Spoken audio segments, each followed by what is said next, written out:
جی ایک بار پھر سے آپ سب کا خیر مقدم ہے، اور اب ایک اور اہم معاملے پر ہم بات کرنے جا رہے ہیں. بھائی 2023 میں ہوا یہ کہ مہنگائی اس قدر حد سے بڑھ گئی. آپ کو پتا ہے وہ 16 مہینے کی حکومت اور مہنگائی کی شرح جس طرح سے اوپر گئی، چیزیں بہت زیادہ مہنگی ہو گئی، پرچیزنگ پاور کم ہو گئی، گاڑیوں کی قیمتیں بھی آپ نے دیکھا کہ آسمان سے باتیں کرنے لگی. یعنی کہ وہ گاڑیاں جو کہ آج سے 5-6-7 سال پہلے 6 سال پہلے تقریباً 18 سے 20 22 23 لاکھ کی کیپیسٹی میں آپ کو ملا کرتی تھیں، انہوں نے 1 کروڑ کا نفسیاتی حد عبور کرنے کی کوشش کی اور باز کرنے میں کامیاب بھی رہے. اور پھر آپ یہ سوچتے ہیں جی اس گاڑی کی اتنی ورتھ نہیں ہے جتنے اس کے پیسے ہم سے مانگے جا رہے ہیں. تو اب لوگوں کی جو پرچیزنگ پاور وہ ختم ہو گئی ہے. اب کیا ہو رہا ہے، جو گاڑیاں ہیں اس میں سب سے زیادہ یہ انڈسٹری متاثر ہوئی ہے. یہاں پہ پروڈکشن ہم نے دیکھا، بہت ساری جو بڑی بڑی کمپنیز ہیں ان کے پروڈکشن یونٹ جو یہاں اسمبل بھی ہوتی تھی وہ بند ہوئے. پھر لوگ جب ایسٹیمیٹ آتے تھے پتہ چلتا تھا جی اتنے یونٹ پڑے ہیں، اب نئے یونٹ نہیں بنائے جائیں گے، تو گاڑیاں لوگوں نے خریدنی بند کر دی، سیکنڈ ہینڈ گاڑیوں پہ چلے گئے. دنیا کہاں جا رہی ہے؟ دنیا جا رہی ہے الیکٹرانک کارز پہ، الیکٹرانک بائکس پہ. اور ہمارے یہاں ابھی تک پیٹرول پہ گاڑی چلائی جا رہی ہے. اور پھر جب آپ کو بتایا جاتا ہے نا ہر 15 دن بعد جی ریوائز ہوتے ہیں پیٹرول پرائسز، اور پھر لوگ کہتے ہیں تو اس سے ہمارے دل کی دھڑکن تیز اور کم ہوتی ہے. ٹھیک ہے جی، تو بات کر لیتے ہیں اس پر. آل پاکستان موٹر ڈیلرز ایسوسی ایشن کے چیئرمین HM شاد صاحب ہمارے ساتھ موجود ہیں. Thank you so much for joining اس. حاجی صاحب کیسے ہیں آپ؟ خیریت سے ہیں؟ بالکل الحمدللہ. بھائی یہ چیز آپ نے بھی نوٹس کی کہ ایک تو یا تو ہو بلڈ کوالٹی اچھی، یا تو ہوں اس کے اندر 6 ایئر بیگ 7 ایئر بیگ. تو یہ جب گاڑی 2023 میں یا 2022 کے اینڈ میں 1 کروڑ کی نفسیاتی حد تک پہنچ رہی تھی، تو آپ کی تاثرات کیا تھے اس وقت؟ پتہ نہیں، میں تو کئی عرصے سے ایک بات کرتا چلا آ رہا ہوں کہ ہمارے ملک میں اگر لوکلائزیشن نہیں ہوگی تو یہ جو کچھ آپ دیکھ رہے ہیں یہ مزید 2024-2025 بھی مجھے بہت برا نظر آتا ہے آٹو موبائل اسمبلرز کے. لیکن ایک فرق تھا نا، پہلے یہ تھا کہ لوگ خریدتے تھے، اب لوگ خرید نہیں رہے. ہاں دیکھیں اس کی بھی وجہ ہے، قوت خرید میں گاڑی نہیں ہے.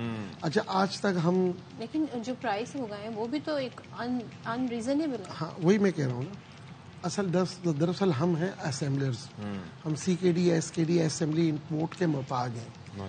جب تک یہ نہیں آئے گی ہم گاڑی جوڑ نہیں سکتے. ٹھیک ہے. اچھا دیکھیں یہ پروگرام تو ہم کئی مرتبہ کر چکے ہیں اور یہ بات بھی میں کئی مرتبہ کہہ چکا ہوں. 1981-82 میں جب سوزوکی پاک سوزوکی بن رہی تھی تو ڈیلیشن پروگرام پہ یعنی ایک MOU پہ سائن ہوا جس کو آٹو موبائل کی لینگویج میں ڈیلیشن پروگرام کہتے ہیں. ٹھیک ہے. اس میں ویری کلیئر تھا 1981-82 میں کہ 5 سال بعد ٹرانسفر آف ٹیکنالوجی ہمارے ملک میں ہوگی. یہ سوزوکی کی بات کر رہا ہوں. اسی طرح ٹوئوٹا اور ہونڈا. ٹھیک ہے. آج تک انہوں نے ٹرانسفر آف ٹیکنالوجی ہمارے ملک میں نہیں کی. یہ ظلم ملک کے ساتھ ٹیکنالوجی نہیں ہوئی آج تک. صحیح ہے. یہ ظلم ہماری حکومت تو ٹھیک ہے، یہ سب سے بڑا ظلم ہماری عوام کے پاس. یہ کیا کرتے ہیں جب بھی قیمتیں بڑھاتے ہیں یا جو ٹیکسز ڈالتے ہیں یا جو کچھ بھی کرتے ہیں وہ پاس آن کر دیتے ہیں پبلک کے اوپر. ایسے ہی ہو رہا ہے ہر فیلڈ ہر ڈپارٹمنٹ. اچھا اب کیا ہے، اب آج صورتحال یہ، میں تو کئی عرصے سے کہتا چلا رہا ہوں، حکومتوں سے ملا اور حکومت کو بھی میں نے کہا کہ ہمارے ملک میں ہم کیا کچھ نہیں کر سکتے. دنیا کی ہر چیز ہم کر سکتے ہیں، صرف ہمیں لوکلائزیشن کی طرف جانا پڑے گا. آج تک یہ لوکلائزیشن کی طرف نہیں ہوا. وجہ کیا ہے اس کی؟ سب سے بڑی وجہ ہے کہ ان کی جو پلانٹ ہے، جو یہ مینوفیکچرنگ کہتے ہیں، بیسکلی وہ اسمبلنگ پلانٹ ہے، وہ جوڑ سکتے ہیں. اور یہ CKD کٹس پہ سے ہوتی کیا ہے؟ میں نے ان کا بہت سنا. دیکھیں جی CKD جو ہے وہ ایک ڈبے میں مختلف پارٹس آ جاتے ہیں.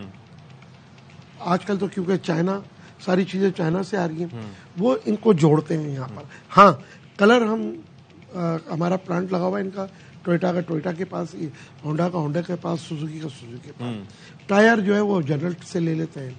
جو اس کی اسٹیپنیز ہیں وہ بلوچستان میں ایک مشہور کمپنی ہے وہ بناتی ہے. باقی تو سب چیزیں جوڑتے ہیں. ایون بھی بنا لیں جب اتنا کچھ یہاں پہ. بات یہ ہے کہ پہلی حکومت ہے، ٹیکنالوجی دیکھیں یہ پہلی حکومت ہے کیئر ٹیکر جنہوں نے ان کے خلاف ایکشن لیا اور ان کے لائسنس معطل کر دی. کس بنیاد پہ؟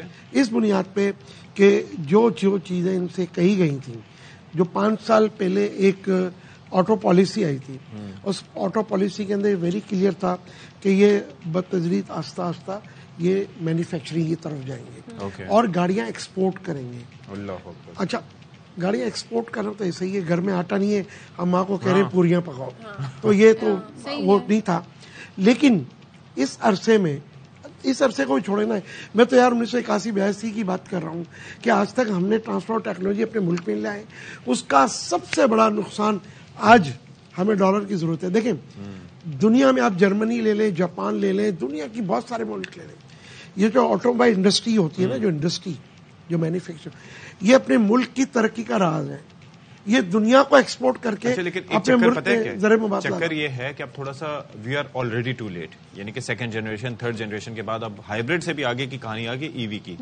ٹھیک ہے, اب مجھے یہ بتائیے کہ ہم ایسی صورتحال میں, آپ ایک اور چیز کا تذکرہ کرتے تھے کہ بھائی یہ جو گاڑیاں ہمارے پاس آتی ہیں, اب آپ کو پتا ہے دنیا بھر میں یہ جو پیٹرول گاڑیاں ہیں ان کا استعمال ترک ہو رہا ہے, ڈیزل بند ہو چکی, ڈیزل بند. اب وہ گاڑیاں, مجھے جو خدشہ ہے یا ہمیں جو لگ رہا ہے کہ وہ گاڑیاں کہیں پاکستان آ کے اس کا گریو یارڈ نہ بنایا جائے, ان کو ڈمپ یارڈ نہ بنا دیا جائے, بجائے اس کے کہ جس طرح سے آپ بات کرتے تھے کہ بھائی جو آپ کی ہائیبریڈ گاڑیاں ان کو پاکستان آنا چاہیے, اس سے ہمارا انرجی بل بھی کم ہوگا. تو وہ کیوں نہیں ہو پا رہا؟ دیکھیں ہمارے ملک میں 2-3 مافیا ہیں, ایک پیٹرول مافیا, ایک ڈیزل مافیا ہے. ٹھیک ہے, اس سے کون نمٹے گا؟ پھر یہ خود لوکل اسمبلرز آج جو کچھ انہوں نے پچھلے دنوں میں بویا ہے نا, آج یہ کاٹ رہے ہیں.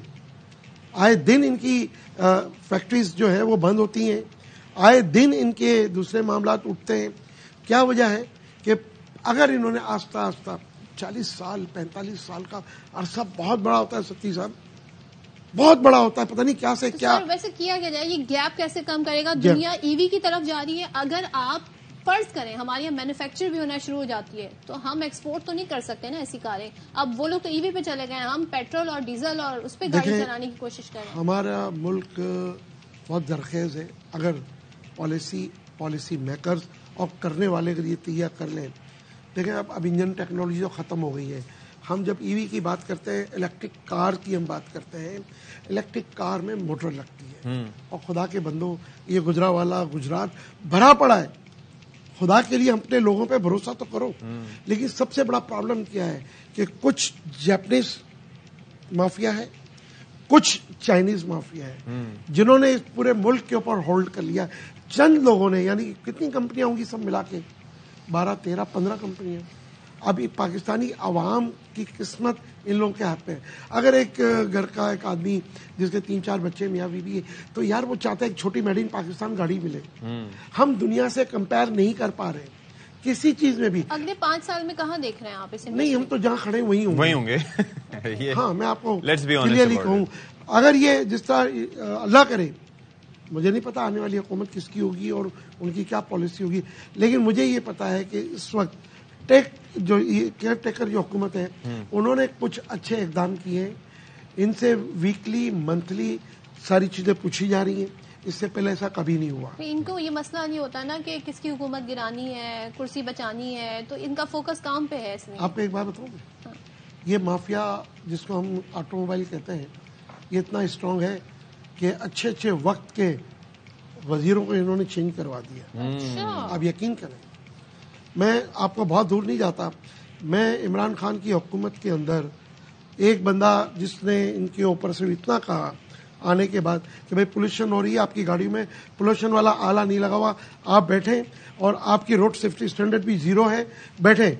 آپ یقین کریں 3 دن بعد اس کی جو وزارت ہے وہ چینج کر دی. دیکھیں جس جگہ پہ جس ملک میں گاڑیوں کی پیمنٹیں پہلے لے لی جاتی ہوں 7-7 8-8 مہینے, ابھی جب تک یہ سارے معاملات اچھے نہیں ہوتے, خدارا حکومت کو چاہیے کہ استعمال شدہ گاڑیاں جو آج کی جدید ٹیکنالوجی کے مطابق ہے اس کے اوپر تھوڑا سا فوکس کریں.